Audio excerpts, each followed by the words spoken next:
la salle de sport et ses préjugés. Oh là là, le gros monsieur, il est tout fort, mais il a l'air super méchant. C'est le plus adorable de la salle de sport. Voilà. Voilà. Préjugé numéro 1, tac, fini. Mais bref, aujourd'hui, je vais te raconter quelques préjugés qui font peur à pas mal de gens, en fait, qui les empêchent de commencer la salle de sport. Mais des préjugés, en fait, qui sont très faux. Je sais pas pourquoi autant de gens y croient, mais bref. Vous savez, moi, c'est Swale, j'ai 21 ans, je suis en école d'ingénieur, et j'ai commencé la salle de sport il y a 1 an et demi. Donc, en termes de préjugés, j'en ai vu pas mal, j'en ai vu qui étaient assez corrects. C'est pas cela qu'on va pas traiter dans cette vidéo. Il y en a vraiment 99% qui étaient faux, en fait. Et c'est certains de ceux-là que je vais te raconter aujourd'hui.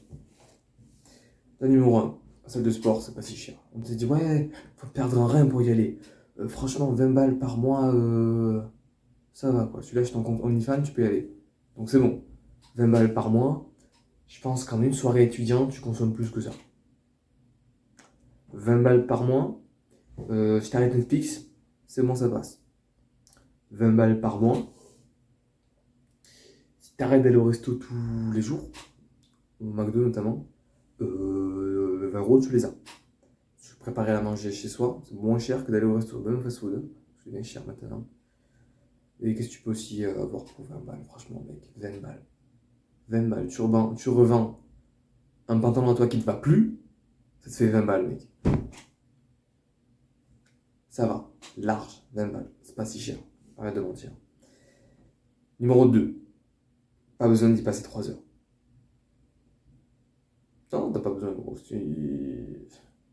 Non, 1 heure. 1h30 grand max. Et moi, dans mes vidéos, ce que je te dis, c'est que tu peux y arriver en 1 heure, voire moins. Je t'ai déjà montré des vidéos, je t'en ai déjà parlé dans les vidéos précédentes. Va regarder si ça t'intéresse, mais 3 heures, ça c'est pour les mecs qui se piquent et qui préparent des compétitions. À ce que je sache, t'es comme ça, donc tu te piques pas. Et tu prépares pas de compétition, tu veux juste devenir costaud de malade. Et ça te prend pas 3 heures par séance. Ça peut te prendre à la limite 4 heures par semaine. C'est pareil. Numéro 3, t'as pas besoin de sociabiliser pour y aller. J'ai jamais parlé à quelqu'un pour dire tu fais quoi aujourd'hui, salut, comment tu t'appelles, non. Mes interactions avec les gens, à part le mec à l'accueil, la dame à l'accueil, hein, ça a été salut, il te reste combien de 7. Fin d'interaction. Pas besoin de sociabiliser ou quoi que ce soit. Même si tu mets un casque, tu vas encore moins sociabiliser, mais moi j'en mets pas des casques. J'écoute pas de musique quand je vais à la salle de sport. Et personne vient me casser les couilles. Personne vient me faire chier. Et je fais chier personne. Je soulève des poids. Fin du truc. Si je veux sociabiliser, je ramène un pote, il vient avec moi à la salle de sport. C'est le max du max.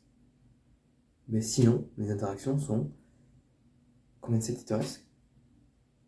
Est-ce qu'on peut tourner? Fin, c'est tout. Donc arrête de mettre la pression. Il y a trop de gens. Tu leur parles même pas. C'est des PNJ, genre. Quasiment. T'as les gens, ils sont là, ils soulèvent, ils repartent. Tu peux aller parler aux gens si ça te fait plaisir, évidemment, on va pas t'empêcher de faire ça. C'est très bien de sociabiliser, mais t'es pas obligé. Ok. Et pas être extroverti. Extraverti? Extraverti pour la salle de sport. C'est faux. C'est faux. C'est faux.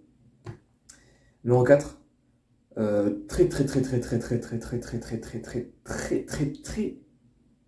Très peu de gens sont méchants. En 1 an et demi, j'ai croisé un mec qui était arrogant. Fin de. C'est tout. Même pas méchant, arrogant. Et c'était pas le plus gros. Hein. Les plus gros, c'est les plus sympas, toujours. Parce qu'ils savent ce que ça prend en fait pour arriver à leur niveau. Donc eux, ils sont pas arrogants. Les arrogants, c'est les petits pisseux, ça fait un an ou 1 an et demi qui sont là.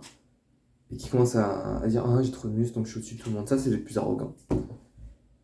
Mais à part eux, les débutants ils vont rien dire, les avancés ils vont rien te dire. Intermédiaires, peut-être qu'ils vont commencer à frimer un peu, mais la méchanceté, non. On n'est pas là pour être méchant, on est là pour soulever des cailloux. Voilà. Si tu veux vraiment des gens très sympas, va parler aux vieux, eux ils sont adorables. À part ceux qui sont dans les vestiaires, eux c'est un poil, ils me font peur un peu peur. Mais c'est pas le sujet. Et numéro 5, non, c'est pas parce que tu es musclé que t'es gay, c'est pas parce que t'es musclé en fait que les dames vont partir, fuir. Non, les dames elles adorent les muscles. Elles adorent ça. C'est juste qu'elles te le disent pas, parce qu'elles sont timides. Donc oui, aller à la salle pour plaire aux dames, ça marche. Voilà. Et c'est comme ça que j'ai pécho. Salut. Mais ça marche. Je sais pas quoi te dire de plus. Tout le monde aime les muscles. Une meuf qui est musclée, tu vas plus la kiffer. Si avec un fessier renfermé. Si avec un fessier bien remonté, tu vas kiffer. Corps en sablier, tu vas kiffer. Et c'est musclé. Tout le monde aime les muscles. Tout le monde. Même les mecs, ils aiment les muscles. Même les mecs aiment les muscles sur les autres mecs. Les meufs entre elles. Et les croisés aussi. Tout le monde aime les muscles. Donc si tu vas pour plaire aux dames, ça va marcher. Ok? C'est tout ce que je vais te dire pour aujourd'hui. On va en garder 5 pour l'instant. Si ça t'intéresse, j'en trouverai plus. J'en partagerai plus. Mais pour l'instant, je me casse.